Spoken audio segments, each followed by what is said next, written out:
그런즉 우리가 무슨 말 하리요? 은혜를 더하게 하려고 죄에 거하겠느뇨? 그럴 수 없느니라. 죄에 대하여 죽은 우리가 어찌 그 가운데 더 살리요? 무릇 그리스도 예수와 합하여 침례를 받은 우리는 그의 죽으심과 합하여 침례받은 줄을 알지 못하느뇨? 그러므로 우리가 그의 죽으심과 합하여 침례를 받음으로 그와 함께 장사되었나니 이는 아버지의 영광으로 말미암아 그리스도를 죽은 자 가운데서 살리심과 같이 우리로 또한 새 생명 가운데서 행하게 하려 함이니라. 만일 우리가 그의 죽으심을 본받아 연합한 자가 되었으면 또한 그의 부활을 본받아 연합한 자가 되리라. 우리가 알거니와 우리 옛사람이 예수와 함께 십자가에 못 박힌 것은 죄의 몸이 멸하여 다시는 우리가 죄에게 종노릇하지 아니하려 함이니 이는 죽은 자가 죄에서 벗어나 의롭다 하심을 얻었음이니라. 만일 우리가 그리스도와 함께 죽었으면 또한 그와 함께 살 줄을 믿노니 이는 그리스도께서 죽은 자 가운데서 사셨음에 다시 죽지 아니하시고 사망이 다시 그를 주장하지 못할 줄을 알미로라. 그의 죽으심은 죄에 대하여 단번에 죽으심이요 그의 살으심은 하나님께 대하여 살으심이니 이와 같이 너희도 너희 자신을 죄에 대하여는 죽은 자요 그리스도 예수 안에서 하나님을 대하여는 산 자로 여길지어다.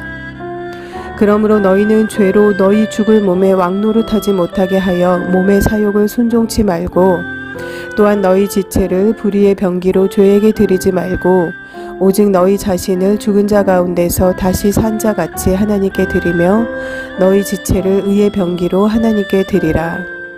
죄가 너희를 주관치 못하리니 이는 너희가 법 아래 있지 아니하고 은혜 아래 있음이니라. 그런즉 어찌하리요? 우리가 법 아래 있지 아니하고 은혜 아래 있으니 죄를 지으리요? 그럴 수 없느니라. 너희 자신을 종으로 들여 누구에게 순종하든지 그 순종함을 받는 자의 종이 되는 줄을 너희가 알지 못하느냐? 혹은 죄의 종으로 사망에 이르고 혹은 순종의 종으로 의에 이르느니라. 하나님께 감사하리로다. 너희가 본래 죄의 종이더니 너희에게 전하여 준 바 교훈의 본을 마음으로 순종하여 죄에게서 해방되어 의에게 종이 되었느니라. 너희 육신이 연약함으로 내가 사람의 예대로 말하노니 전에 너희가 너희 지체를 부정과 불법에 들여 불법에 이른 것 같이 이제는 너희 지체를 의에게 종으로 들여 거룩함에 이르라. 너희가 죄의 종이 되었을 때에는 의에 대하여 자유하였느니라. 너희가 그때 무슨 열매를 얻었느뇨? 이제는 너희가 그 일을 부끄러워하나니 이는 그 마지막이 사망임이니라. 그러나 이제는 너희가 죄에게서 해방되고 하나님께 종이 되어 거룩함에 이르는 열매를 얻었으니 이 마지막은 영생이라. 죄의 삭은 사망이요 하나님의 은사는 그리스도 예수 우리 주 안에 있는 영생이니라. 아멘. 이 시간 같이 보실 말씀은 로마서 6장 1절에서 23절의 말씀입니다. 6장 1절의 말씀을 같이 읽으시겠습니다. 그런즉 우리가 무슨 말 하리요? 은혜를 더하게 하려고 죄에 거하겠느뇨? 아멘. 죄 있는 자를 죄 없다 해주시고 죽음의 형벌을 받을 자를 영생의 길로 구원하여 주신 것은 하나님의 은혜가 아니고서는 가능한 일이 아닙니다. 로마서 5장 20절의 말씀을 보시면 바울은 율법이 가입한 것은 범죄를 더하게 하려 함이라 그러나 죄가 더한 곳에 은혜가 더욱 넘쳤나니 라고 말씀을 합니다. 바울은 율법을 통해서 죄인임을 깨닫게 된 자가 예수 그리스도를 통한 죄사함과 구원을 통해서 하나님의 은혜를 체험할 수 있음을 말씀을 하였습니다. 그러나 이 말씀은 다음과 같이 잘못 이해할 수도 있습니다.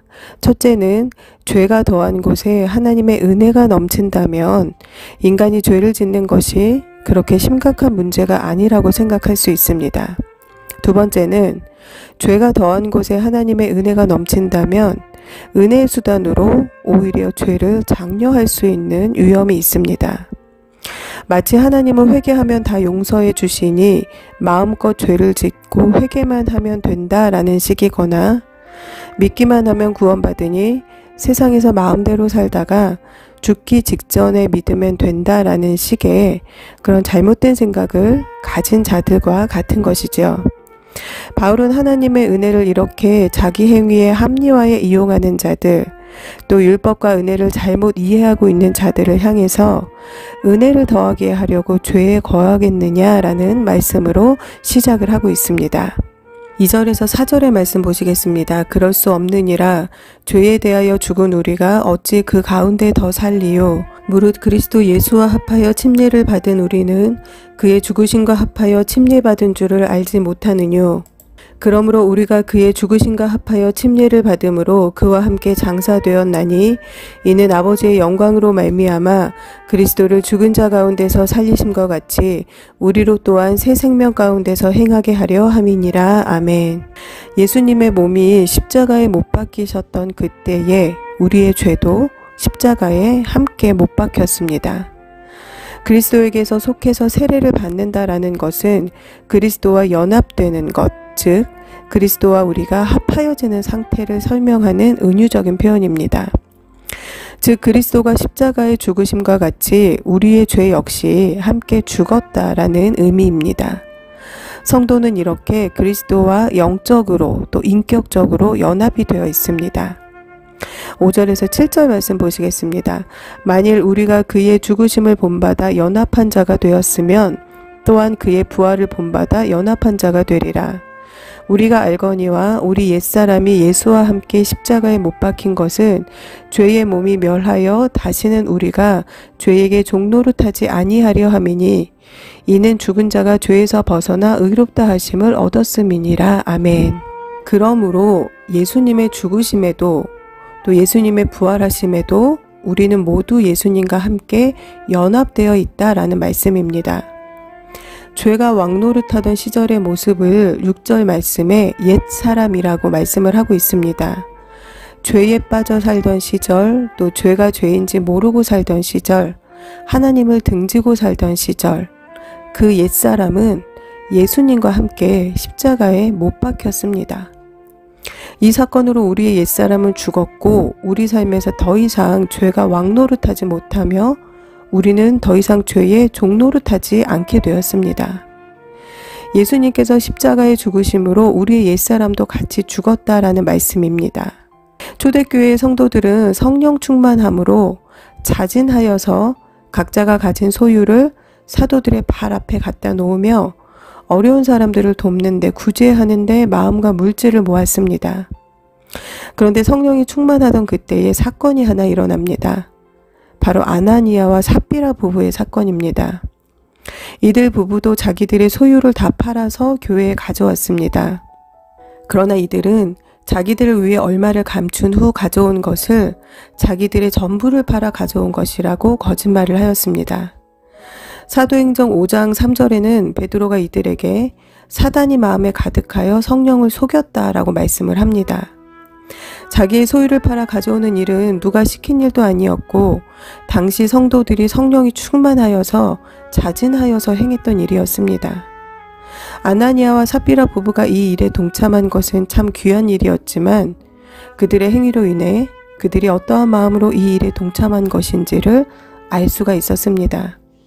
베드로가 말한 바와 같이 그들의 마음은 사단이 가득하여서 자기들이 소유를 다 팔아 교회에 내어놓았다라는 보여지기식 거짓 헌신을 한 것입니다. 그들은 사람을 속이고 사도들을 속인 것을 넘어서서 성령을 속이는 행위를 한 것입니다. 성령이 충만하였던 상황에서 사단에게 그 마음을 내어주고 성령을 속이려 했던 두 부부는 목숨을 잃게 되었습니다. 그들의 옛사람은 죽지 않았던 것입니다. 그들은 여전히 죄의 종노릇을 하고 있었던 것입니다. 사람들은 누군가에게 머리를 조아리거나 남보다 못하게 되는 것을 참지 못합니다. 그래서 심지어 교회 안에서도 완력 다툼을 하는 일이 종종 있습니다. 그런데 참으로 이상한 것은 죄의 종노릇하는 것에 대해서는 전혀 개의치 않습니다. 자존심 상해하지도 않습니다. 죄가 내 삶을 온통 사로잡아서 왕노릇하도록 기꺼이 자신의 삶을 내어줍니다. 우리가 성도가 된다라는 것, 하나님의 자녀가 된다라는 것은 새로운 피조물로 다시 태어나는 것입니다. 사단의 자녀로 살다가 하나님의 자녀로 살게 되는 것입니다. 하나님께서 친히 죄인된 우리에게 손을 내미셔서 하나님의 자녀로 삼아주시는 것입니다. 죄를 짓고 신분을 세탁하는 사람들이 있지요. 그들이 왜 신분 세탁을 할까요? 죄인의 신분으로는 살아가기가 어렵기 때문입니다. 하나님의 자녀가 된다는 것은 신분이 바뀌는 일입니다. 그리고 이 일은 순전히 하나님의 은혜로 되어지는 일입니다. 그렇다면 이렇게 하나님의 은혜를 입은 자, 하나님의 자녀가 된 자는 어떠한 삶을 살아야 할까요? 12절에서 14절의 말씀 보시겠습니다. 그러므로 너희는 죄로 너희 죽을 몸에 왕노릇하지 못하게 하여 몸의 사욕을 순종치 말고 또한 너희 지체를 불의의 병기로 죄에게 드리지 말고 오직 너희 자신을 죽은 자 가운데서 다시 산 자같이 하나님께 드리며 너희 지체를 의의 병기로 하나님께 드리라. 죄가 너희를 주관치 못하리니 이는 너희가 법 아래 있지 아니하고 은혜 아래 있음이니라. 아멘. 우리의 몸을 불의의 병기로 죄에게 드리지 말고 죄가 우리 안에서 더 이상 왕노릇하지 못하게 하여야 합니다. 오직 너희 자신을 죽은 자 가운데서 다시 산 자같이, 즉 예수님과 같이 우리의 몸을 의의 병기로 하나님께 드리라라는 말씀입니다. 하나님의 은혜 아래 있는 자는 더 이상 죄가 그 삶을 지배하지 않습니다. 우리의 몸은 하나님께서 예수님의 핏값으로 사신 것입니다. 누군가 자신의 생명을 바쳐서 나를 살려냈다면 죽을 때까지 그 은혜를 어떠한 방법으로 갚을 수가 있을까요? 어떠한 방법으로도 갚을 길이 없을 것입니다. 예전에 철로에 떨어진 아이를 살리고 두 다리를 잃게 된 철도 공무원의 사연이 화제가 된 적이 있습니다. 남의 아이를 살리기 위해 목숨이 위험할지도 모를 상황에 자기의 몸을 던질 수 있는 사람이 얼마나 있을까요? 한 아이의 생명은 한 사람의 두 다리를 잃고 얻게 되었습니다. 그 은혜를 무엇으로 갚을 수가 있을까요? 그런데 안타까운 것은 아이의 부모가 끝내 나타나지 않았다라고 하였습니다. 우리의 생명 또한 우리의 몸 또한 예수님의 죽음과 맞바꾼 것입니다. 예수님께서는 인간의 몸으로 고스란히 그 고통을 겪으셨습니다. 우리의 몸은 이렇게 돌아가신 예수님의 핏값으로 얻은 것입니다. 우리의 얼굴, 우리의 손과 발, 우리의 몸은 우리만의 것이 아닙니다. 그런데 우리는 우리의 얼굴로 다른 사람을 미워하고 또 우리의 입술로 다른 사람에게 상처를 주고 성령께서 거하시는 우리의 몸을 온갖 나쁜 것으로 채워 넣습니다. 사람에게는 큰 소리치며 사단에게는 머리를 숙입니다. 죄에서 해방을 시켜주셨는데 하나님의 자녀로 신분을 상승시켜 주셨는데 다시 죄 안으로 들어가고 사단의 자녀로 우리의 신분을 스스로 하락을 시킵니다. 17에서 18절 말씀 보시겠습니다. 하나님께 감사하리로다. 너희가 본래 죄의 종이더니 너희에게 전하여 준 바 교훈의 본을 마음으로 순종하여 죄에게서 해방되어 의에게 종이 되었느니라. 아멘. 가나안 땅을 젖과 꿀이 흐르는 땅이라고 합니다. 그러나 실제 가나안 땅은 토질이 좋은 곳이 아니었습니다. 그러나 그 땅이 젖과 꿀이 흐르는 땅이었던 이유는 하나님을 의지하여야 살 수 있는 땅이었기 때문입니다. 하나님의 은혜 안에 사는 삶은 하나님만을 의지하는 삶입니다. 더 이상 죄의 종노릇하는 삶이 아닙니다.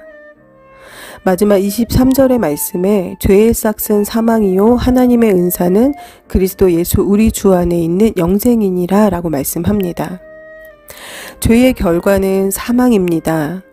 이 죄는 하나님을 멀리하고 하나님이 아닌 자신이 주인이 되어 살아가는 것입니다. 하나님이 주인이 되어 살아가는 사람은 하나님의 은혜로 살지만 자신이 주인이 되어 살아가는 사람은 죄의 종으로, 사단의 종으로 살아갑니다. 자신이 주인이 되어서 살면서 죄의 종노릇을 하며 살면서 하나님의 은혜를 구하는 것은 참으로 어리석은 일입니다.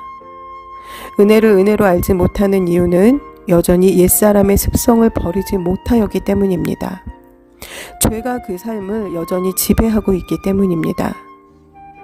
오늘 본문 14절의 말씀에는 하나님의 은혜 안에 있는 자는 더 이상 죄가 그를 주관하지 못한다라고 말씀을 하고 있습니다.